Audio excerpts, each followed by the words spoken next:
Bom dia, boa tarde, boa noite. Você está no Fala Saldanha. Então vamos aqui para o nosso terceiro livro, né? De grão em grão a galinha enche o papo. Aqui já é o nosso terceiro livro, né? Lemos O Poder do Subconsciente, breves respostas para grandes questões. E agora lá com a votação no Instagram que eu fiz, escolheram Pai Rico, Pai Pobre, né? Foi acirrado. Ficou lá entre essa e a sutil arte de ligar o... Vocês sabem o que? Né? Então, mas acabou aqui ganhando Pai Rico, Pai Pobre. Vamos aqui então começando a introdução. O livro que eu já dei uma lida anteriormente, mas eu não lembro de muita coisa, então vai ser legal para mim também ler aqui junto com vocês. Vamos aqui para introdução. Tópico: há uma necessidade. A escola prepara as crianças para o mundo real? Estude com afinco, tire boas notas e você encontrará um bom emprego com salário alto. Costumavam falar meus pais. O objetivo deles na vida era oferecer instrução superior para mim e para minha irmã mais velha, de modo que no futuro tivéssemos maiores oportunidades de sucesso. Quando finalmente me formei em 76, com destaque, pois fui um dos primeiros lugares da turma no curso de contabilidade da Florida State University, meus pais finalmente atingiram seu objetivo. De acordo com o plano diretor, fui contratada por um dos 8 grandes escritórios de contabilidade. Imaginava à minha frente uma longa carreira e uma aposentadoria enquanto ainda fosse jovem. Meu marido, Michael, seguiu um percurso semelhante. Ambos viemos de famílias trabalhadoras, de recursos modestos, mas com uma forte ética em relação ao trabalho. Trabalhadoras de recursos... Perdão. Michael também se formou com louvor, e ele o fez 2 vezes. Primeiro em engenharia e depois em direito. Rapidamente foi contratado por um prestigioso escritório de advocacia em Washington, D.C., especializado em patentes. Seu futuro parecia brilhante, com uma trajetória profissional bem definida e uma aposentadoria precoce garantida. Embora nossas carreiras tenham sido bem-sucedidas, elas não foram exatamente o que esperávamos. Ambos mudamos de emprego várias vezes pelas razões certas. Contudo, não há planos de pensão garantidos. Nossos fundos de aposentadoria só aumentam em função de nossas contribuições individuais. Michael e eu somos muito felizes no casamento e temos 3 filhos maravilhosos. Enquanto escrevo este livro, 2 deles já estão na faculdade e o terceiro está começando o 2º grau. Gastamos uma fortuna para assegurarmos de que nossos filhos estão recebendo a melhor formação possível. Um dia, em 96, um dos meus filhos chegou em casa decepcionado com a escola. Estava aborrecido e cansado de estudar. Por que tenho que perder tempo estudando coisas que nunca aplicarei na vida real? Protestou. Sem pensar, respondi. Porque se você não tiver boas notas, você não vai entrar na faculdade. Mesmo que não entre na faculdade, replicou, vou ficar rico. Se você não se formar, não vai conseguir um bom emprego, respondi com uma ponta de pânico e preocupação maternal. E se você não tiver um bom emprego, como é que você pode ficar rico? Meu filho deu um sorriso forçado e balançou a cabeça. Já tínhamos levado esse papo várias vezes. Ele abaixou a cabeça e desviou o olhar. Minhas palavras cheias de sabedoria materna caíram novamente em ouvidos surdos. Embora esperto e determinado, ele sempre se mostrou um garoto bem educado e respeitador. Mãe, começou. Era minha vez de ouvir um sermão. Caia na real. Olhe o que está acontecendo. As pessoas mais ricas não ficaram ricas por causa do estudo. Veja o Michael Jordan e a Madonna. Até o Bill Gates largou Harvard para fundar a Microsoft. E ainda tem um pouco mais de 30 anos. Há um arremessador de beisebol que ganha mais de 4 milhões de dólares, embora digam que é desafiado mentalmente. Seguiu-se um prolongado silêncio. Percebi que estava dando ao meu filho os mesmos conselhos que meus pais tinham me dado. O mundo havia mudado, mas os conselhos continuavam os mesmos. Boa formação e notas altas não são mais suficientes para garantir o sucesso e ninguém parece ter se dado conta, a não ser nossos filhos. Mãe, continuou ele, não quero trabalhar tanto como você e o papai. Vocês ganham muito dinheiro, moramos numa casa grande e temos muitos brinquedos. Se seguir o seu conselho, vou acabar como vocês, trabalhando demais só para pagar mais impostos e me endividar. Não há mais segurança no emprego.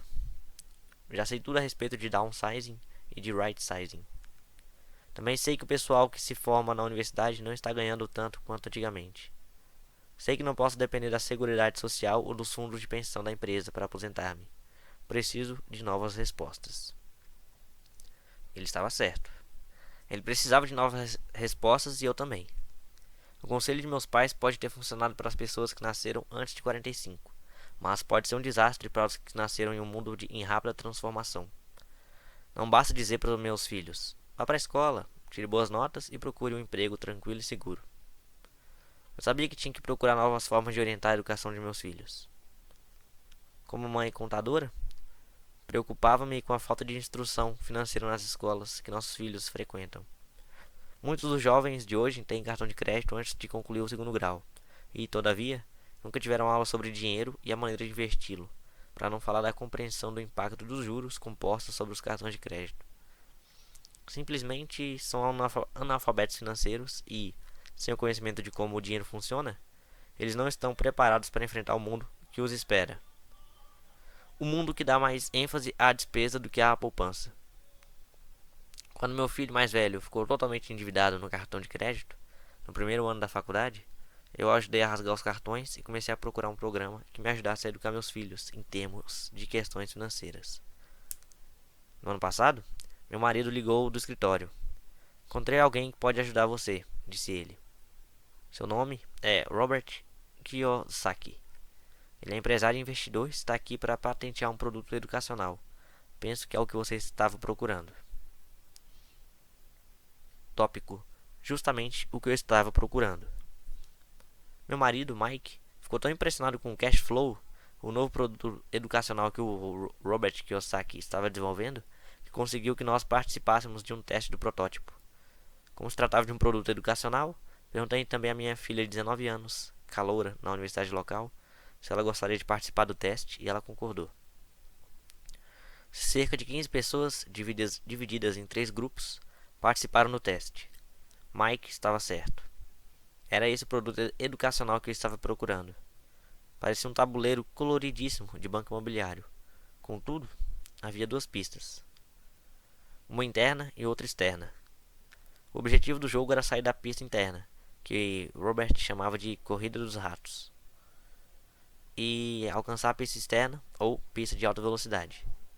Como dizia Robert, a pista de alta velocidade simula o jogo dos ricos na vida real. Então Robert descreveu para nós a Corrida dos Ratos. Se você observar a vida das pessoas de instrução média, trabalhadoras, você verá uma trajetória semelhante. A criança nasce e vai para a escola. Os pais se orgulham porque o filho se destaca, tira notas boas ou altas e consegue entrar na universidade. O filho se forma, talvez faça uma pós-graduação, e então faz exatamente o que estava determinado. Procura um emprego ou segue uma carreira segura e tranquila. Encontra esse emprego, quem sabe de médico ou de advogado, ou entra para as forças armadas ou para o serviço público. Geralmente, o filho começa a ganhar dinheiro, chega um monte de cartões de crédito e começam as compras, se é que já não tinham começado. Com o dinheiro para torrar, o filho vai aos mesmos lugares onde vão os jovens. Conhece alguém, namora e às vezes casa. A vida é então maravilhosa, porque atualmente marido e mulher trabalham. 2 salários são uma bênção. Eles se sentem bem-sucedidos. Seu futuro é brilhante. E eles decidem comprar uma casa, um carro, uma TV, tirar férias e ter filhos. O desejo se concretiza. A necessidade de dinheiro é imensa. O feliz casal concluiu que suas carreiras são da maior importância e começa a trabalhar cada vez mais para conseguir promoções e aumentos. A renda aumenta e vem outro filho, e a necessidade de uma casa maior. Eles trabalham ainda mais arduamente, tornam-se funcionários melhores, voltam a estudar para obter especialização e ganhar mais dinheiro. Talvez arrumem mais um emprego. Suas rendas crescem, mas a alíquota do imposto de renda, o imposto predial da casa maior, as contribuições para a Seguridade Social e outros impostos também crescem. Eles olham para aquele contra-cheque alto e se perguntam para onde todo aquele dinheiro vai. Aplicam em alguns fundos mútuos e pagam as contas do supermercado com cartão de crédito. As crianças já têm 5 ou 6 anos e é necessário poupar não só para os aumentos das mensalidades escolares, mas também para a velhice. O feliz casal, nascido há 35 anos, está agora preso na armadilha da Corrida dos Ratos pelo resto de seus dias. Eles trabalham para os donos da empresa, para o governo, quando pagam os impostos, e para o banco, quando pagam cartões de crédito e hipoteca. Então, eles aconselham seus filhos a estudar com afinco, obter boas notas e conseguir um emprego ou carreira seguros. Eles não aprendem nada sobre dinheiro, a não ser com aqueles que se aproveitam de sua ingenuidade e trabalham arduamente a vida inteira. O processo se repete com a geração seguinte de trabalhadores. Esta é a corrida dos ratos. A única maneira de sair da corrida dos ratos é provar sua proficiência tanto na contabilidade quanto no investimento, que são dois dos assuntos mais difíceis de dominar. Como auditor independente, formado que já trabalhou para um dos 8 grandes escritórios de contabilidade, fiquei surpreso ao ver que Robert tornara o aprendizado desses dois temas divertido e empolgante.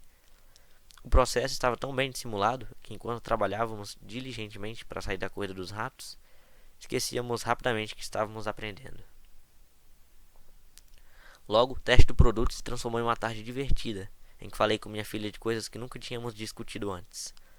Como contadora, jogar um jogo que precisava de uma demonstração de renda e de um balanço era fácil, de modo que tive tempo para ajudar minha filha e os demais jogadores do meu grupo a entender conceitos que eles desconheciam. Naquele dia, fui a primeira pessoa, e a única de todo o grupo do teste, a sair da corrida dos ratos. Saí em 50 minutos, embora o jogo continuasse por cerca de 3 horas. Na minha mesa estavam um gerente de banco, o dono de uma empresa e um programador de computadores.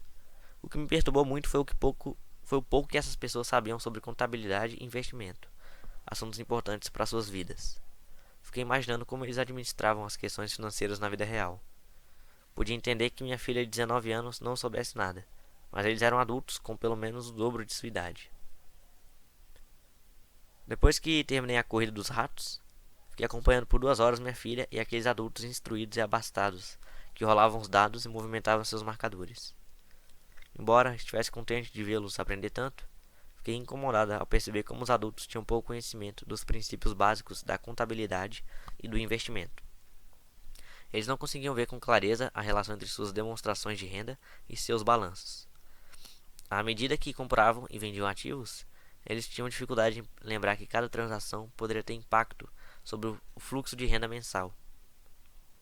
Pensei quantos milhões de pessoas no mundo real lutam com problemas financeiros só porque nunca estudaram esse tema.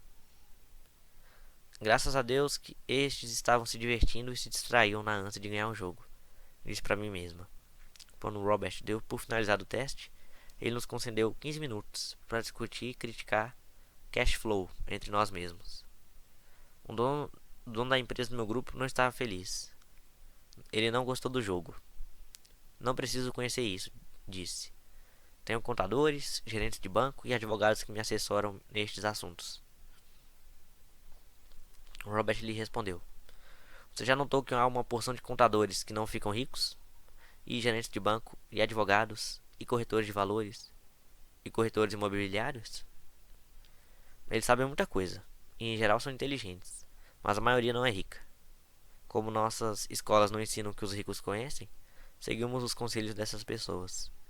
Mas um dia, você está dirigindo na estrada, preso no engarrafamento, enquanto tenta chegar ao escritório e olha para o lado e vê seu contador preso no mesmo engarrafamento. Você olha para o outro lado e vê seu gerente de banco. Isso deveria dizer-lhe alguma coisa. O programador de computadores também não ficou muito impressionado com o jogo. Posso comprar um software que me ensine tudo isso. O gerente de banco, contudo, estava empolgado. Estudei isso na escola, quer dizer, a parte da contabilidade, mas nunca soube aplicá-la à vida real. Agora sei.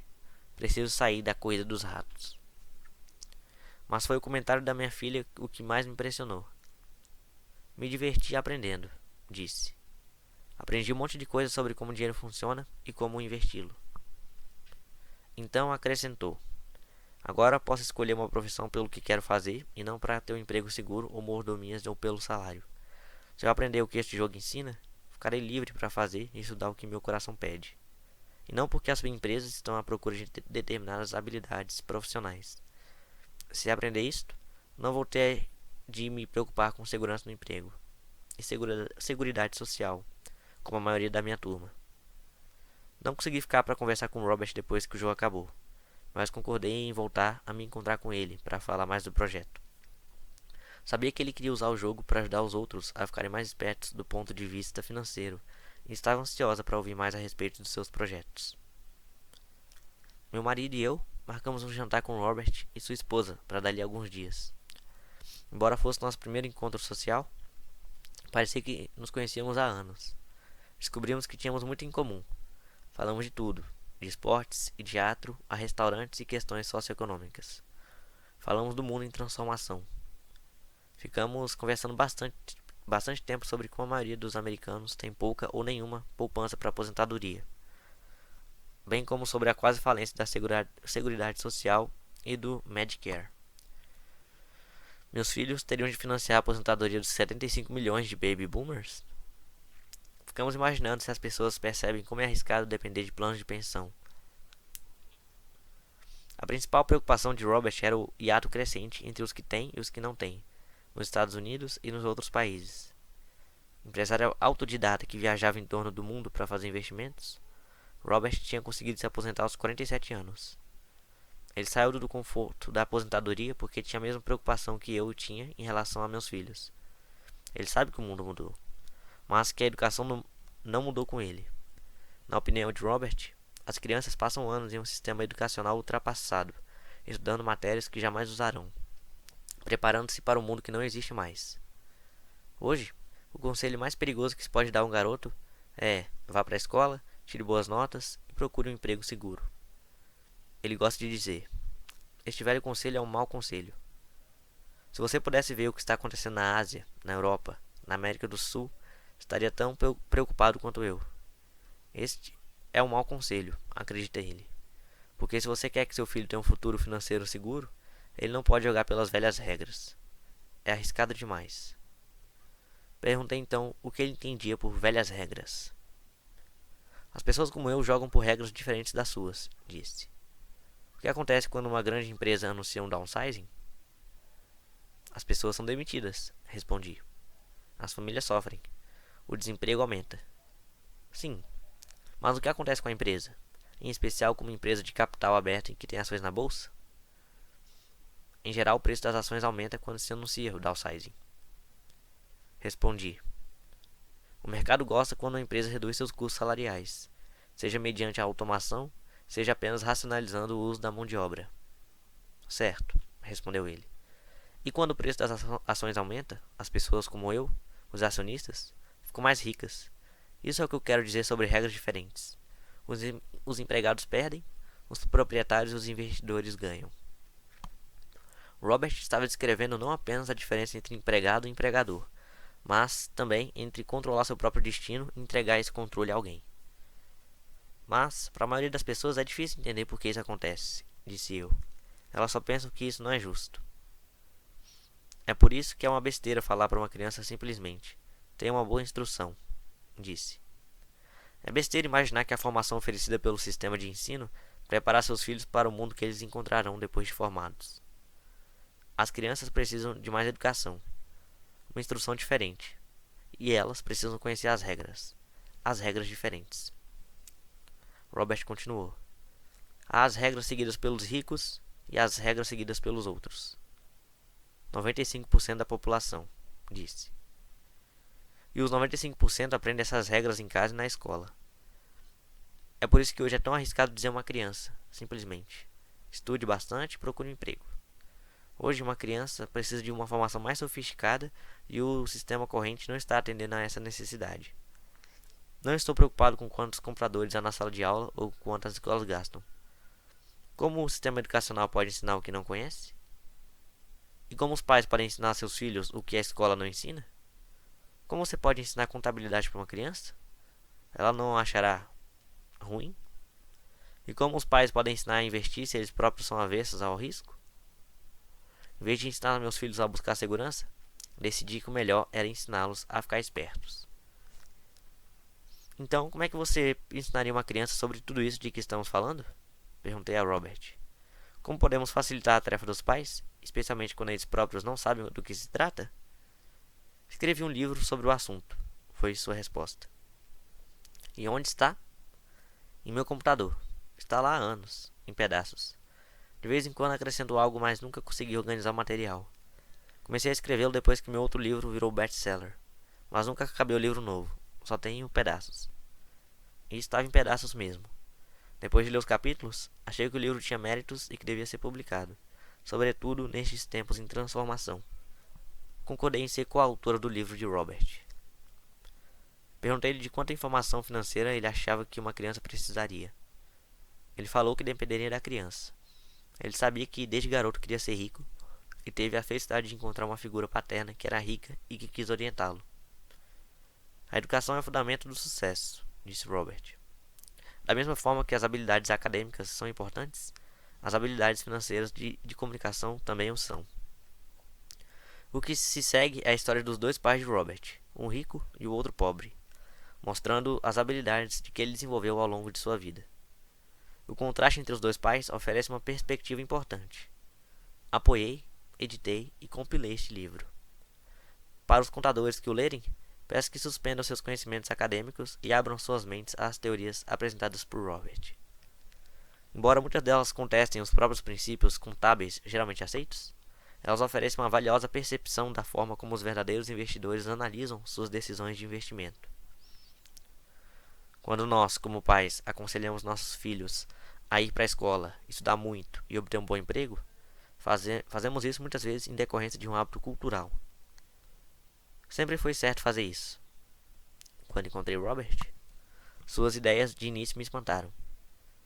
Tendo sido criado por dois pais, ele foi ensinado a procurar dois objetivos diferentes. Seu pai instruído o aconselhava a trabalhar para uma grande empresa. Seu pai rico o aconselhava a ser dono de uma grande empresa. Ambas as trajetórias exigiam instrução, mas os objetos de estudo eram completamente diferentes. Seu pai instruído o incentivava a ser uma pessoa instruída. Seu pai rico o incentivava a contratar pessoas instruídas. Ter dois pais causou muitos problemas. O pai verdadeiro de Robert era superintendente de educação no estado do Havaí. Quando Robert estava com 16 anos, a ameaça de "se você não tirar boas notas, não vai conseguir um bom emprego" tinha um pouco efeito. Ele já sabia que sua trajetória era ser dono de empresas, não trabalhar para elas. De fato, se ele não houvesse tido no curso secundário um orientador escolar sábio e persistente, poderia não ter continuado os estudos. Ele admite isso. Estava ansioso para começar a acumular seus ativos. Mas finalmente concordou que uma educação superior também lhe seria útil. Na verdade, as ideias deste livro são provavelmente muito extremas e radicais para a maioria dos pais. Alguns estão tendo dificuldades até para manter seus filhos na escola. Mas à luz de nossos tempos em transformação, como pais, precisamos estar abertos a ideias novas e ousadas. Incentivar nossos filhos a ser empregados é aconselhá-los a pagar mais do que a justa parcela impostas ao longo da vida, com pouca ou nenhuma esperança de uma aposentadoria. De fato, a maioria das famílias trabalha de janeiro a meados de maio para o governo, apenas para cobrir seus impostos. São necessárias novas ideias, e este livro as oferece. Robert afirma que os ricos educam seus filhos de forma diferente. Eles ensinam aos filhos em casa, em volta da mesa de jantar. Essas ideias podem não ser aquelas que você escolheria para discutir com seus filhos, mas obrigada por olhar para elas. E eu aconselho a continuar buscando. Em minha opinião, como mãe e auditora independente, o conceito de simplesmente ter boas notas e achar um bom emprego é uma ideia velha.